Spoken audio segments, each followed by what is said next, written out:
আসসালামু আলাইকুম। তুমি কি গণিতে লাভ আর ক্ষতি বুঝতে গিয়ে কনফিউজড হয়ে যাও? আজকের এই ভিডিওটা শেষ করলে লাভ, ক্ষতি আর শতকরা সব ক্লিয়ার হয়ে যাবে। আমি আছি টিএনএল এডুকেশন থেকে। চলো শুরু করি।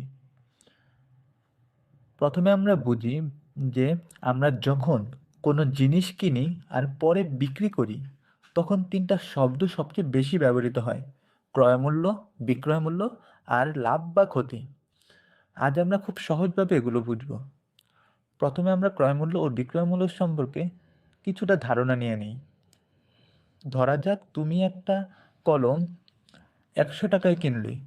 এই 100 টাকাকে বলে ক্রয়মূল্য, মানে যেই দামে তুমি জিনিসটা কিনেছো। এখন তুমি যদি কলমটা 120 টাকায় বিক্রি করো, এই 120 টাকাকে বলে বিক্রয় মূল্য। অর্থাৎ যেই দামে তুমি কলমটা কিনেছিলে সেই সেই দামটাকে বলা হয় ক্রয়মূল্য। আর যেই দামে, অর্থাৎ 120 টাকায় যে তুমি কলমটা বিক্রি করবে, এই 120 টাকাকে বলা হয় বিক্রয় মূল্য। লাভ কি?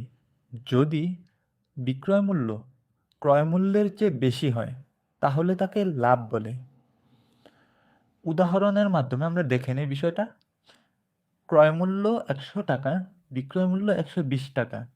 তাহলে লাভ হবে, তুমি কলমটা যেই দামে বিক্রি করেছো ওই বিক্রিত মূল্য থেকে যখন তুমি তোমার ক্রয় মূল্যটা বাদ দিবে, তখন তুমি যেই টাকাটা পাবে সেটাই হচ্ছে লাভ।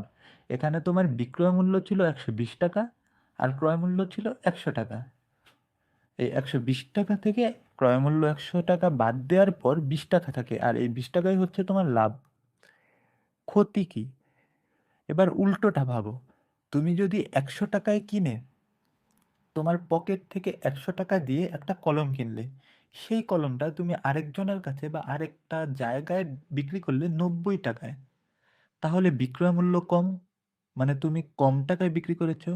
তুমি যেই টাকা খরচ করেছো তার থেকে কম মূল্যে কলমটা বিক্রি করেছো। একেই ক্ষতি বলে। যেমন ধরো, তুমি 100 টাকায় যেহেতু কলমটা কিনেছিলে, ক্রয় মূল্য 100 টাকা, আর বিক্রয় করেছো ওই 100 টাকার কম, অর্থাৎ 90 টাকায়। তাহলে 100 থেকে 90 টাকা বাদ দিলে তোমার হাতে থাকে 10 টাকা, অর্থাৎ তোমার ক্ষতি হয়েছে। লাভের শতকরা।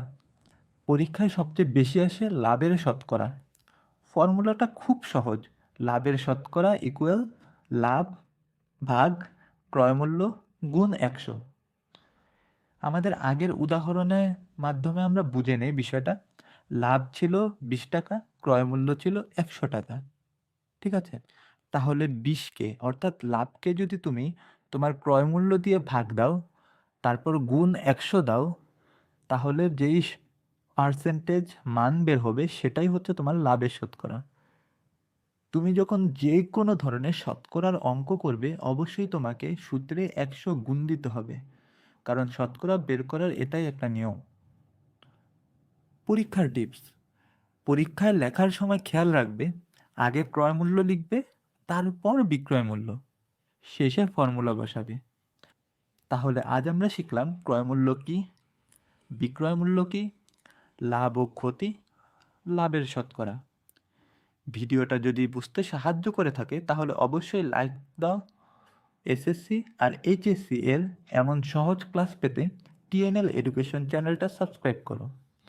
আজকের ভিডিওটা এই পর্যন্তই। দেখা হবে পরের ভিডিওতে। ধন্যবাদ।